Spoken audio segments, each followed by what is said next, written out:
Ça y est, vous avez demandé, vous avez osé demander la date de naissance à un Wookie. Vous avez même osé et réussi à afficher son âge. Bravo!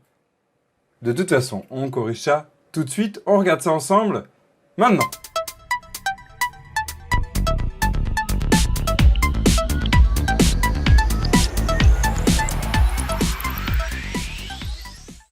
Bonjour, je suis Evan, le concrétiseur. Je parle pour la chaîne Dev to be Curious, la chaîne des développeurs et développeuses qui sont et restent curieux, curieuses. Nous en étions donc à regarder comment pouvoir demander à un Wookie sa date de naissance et le lui afficher, et même oser lui afficher son âge. Mais tout de suite avant, on fait une pause. Rappelons-nous, nous devons aussi mettre à jour notre Trello, et ça fait un moment qu'on ne l'a pas fait. Corrigeons ça tout de suite. Nous en étions ici à la mise à jour de nos variables et à la découverte du C# avec les variables. Mais en fait, on a une tâche, et c'est déjà un point qu'on peut apprendre ici, on a une tâche qui commence à être très longue. Donc en fait, c'est un signe numéro 0, qu'il faut la mettre à jour et la rendre plus petite. En fait, elle est déjà décomposable en plusieurs étapes. C'est ce qu'on a déjà fait la dernière fois, en découvrant les variables et en découvrant en fait les chaînes, les strings. Donc ici, on va plutôt supprimer cette partie et on va faire découverte string. Et ici, zut, c'est pas là, ça va ajouter un élément. Et on va ajouter aussi découverte datetime, c'est ce qu'on va voir tout de suite. Et après, on va découvrir les booléens. Ça sera la prochaine fois, la semaine prochaine. Booléen, j'ai dit. Comme ça nous permettra de découvrir après les conditions. Hop. Voilà, donc les chaînes, ça c'est fait. Et les booléens, on va le faire juste après. Comme je disais, d'abord, les dates. Ici, voilà, on est bien.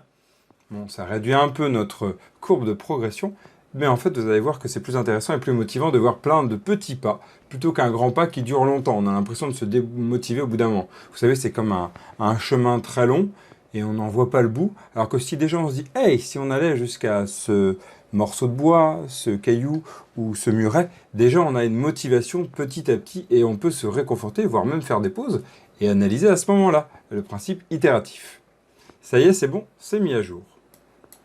Ici, on va pouvoir fermer, et on va revenir donc sur notre projet. On va demander à notre Wookie sa date de naissance.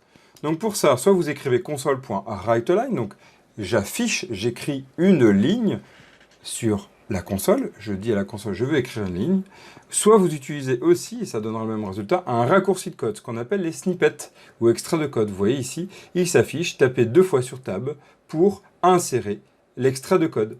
Eh bien, c'est ce qu'on va faire, Tab, Tab. Et regardez, magie, pas besoin d'écrire tout. Et en fait, c'est ça qu'on va chercher aussi dans un IDE dans Visual Studio, c'est qu'en fait, on va chercher à gagner du temps même dans l'écriture du code. Et vous pourrez même rajouter des extraits de code, ça on verra ça plus tard. Mais sachez que c'est possible, et si vous êtes curieux, mais vous l'êtes curieux, curieuse, mais si vous voulez prendre un peu de temps là-dessus, maintenant, je vous y oblige pas du tout, d'ailleurs, je vous oblige à rien, mais si vous voulez le faire maintenant, allez-y, sinon, eh bien, on verra ça ensemble, un peu plus tard, voire beaucoup plus tard. Pour l'instant, on se focalise sur les variables. Ici, donc, on va écrire votre date de naissance, point d'interrogation. Bon, je ne sais pas si un Wookie, on doit le tutoyer ou le vouvoyer. Dans le doute, on va éviter de le frustrer, on va le vouvoyer.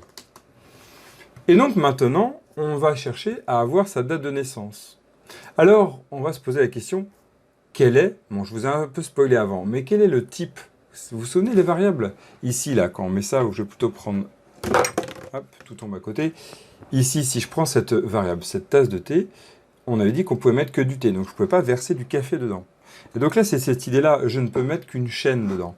Est-ce que l'utilisateur saisit une chaîne, ou est-ce qu'il saisit autre chose? Question. Eh bien, sachez que ce qui vient de la console, ce n'est qu'une chaîne. Après, on va voir pour convertir cette chaîne. Et ce sera une notion très très importante à découvrir. Pour l'instant, prenons le fait qu'on va récupérer une chaîne. Donc, on va reprendre ce qu'on a appris la dernière fois. String, ici, string, j'ai dit. Et on va dire date de naissance. Et là, on va récupérer. Vous vous souvenez comment on récupère ce qui a été saisi? On dit à la console, lis ce qui a été écrit. Console.readline. Je dois lire ce qui est écrit. Donc, console, donne-moi ce que tu as pu lire. J'ai dit point, readline. Voilà. On récupère. Déjà, c'est bon. Alors, on verra qu'il existe un format, voire plusieurs formats pour la date de naissance. On peut mettre la date-le jour, la date / le jour, tout attaché, date, jour, mois, tout attaché, sans slash, sans tiret. On devra par la suite proposer, même forcer l'utilisateur à saisir quelque chose de manière unique. Sinon, on va recevoir des formats totalement différents. On va avoir des dates, un coup avec des tirets, un coup avec des slash, un coup avec des espaces, un coup sans. Bref, ce sera très difficile de s'en sortir. On verra ça plus tard. Mais déjà, on commence à aussi introduire une notion, et on s'arrêtera là sur les nouvelles notions aujourd'hui, de penser à ce que l'utilisateur va saisir. Et l'utilisateur saisit toujours quelque chose de n'importe quoi, en fait. C'est souvent le bordel qui saisit. Et en fait, on doit essayer de l'aider, voire le forcer à saisir dans le format qu'on souhaite. Ici, on va lui afficher CW console writeLine. Vous avez saisi la date de naissance, deux points. Et ce qui serait bien, c'est de lui afficher la date de naissance sur la même ligne. Comment faire? Les chaînes se concatènent. Bon, dernière notion, promis aujourd'hui, les chaînes se concatènent. Ici, on va ajouter la date de naissance. Stop! C'est vrai, j'ai pas précisé ce que c'est une concaténation. Une concaténation, c'est mettre côte à côte, concaténer, assembler deux chaînes ensemble pour n'en faire qu'une seule. C'est une fusion de deux chaînes, et elles vont devenir une seule et unique chaîne en mémoire. Donc ici, on avait une chaîne qui avait été récupérée de la saisie d'utilisateur, on l'avait mis dans une variable, donc on l'avait stocké dans une variable pour pouvoir la réutiliser après, c'est toujours le but. Et enfin, on a ici une chaîne que nous avons écrite, nous avons décidé, c'est nous, développeurs-développeuses, qui l'avons décidé, et on va la concaténer pour pouvoir afficher tout ça en une seule chaîne sur la console. On teste tout de suite? C'est parti, on lance ici notre selfie à Wookie. Ta-ta-da! On attend un petit peu le temps qu'il compile et lance l'exécutable généré. Donc il va vous demander d'abord comment s'appelle, on va dire Chewy, pour toujours être très original.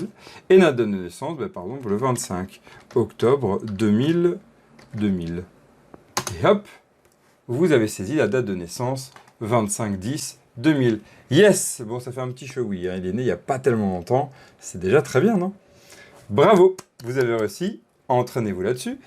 Et la question qu'on peut se poser, c'est comment afficher son âge. C'est-à-dire qu'à partir d'une date de naissance, on peut savoir l'âge.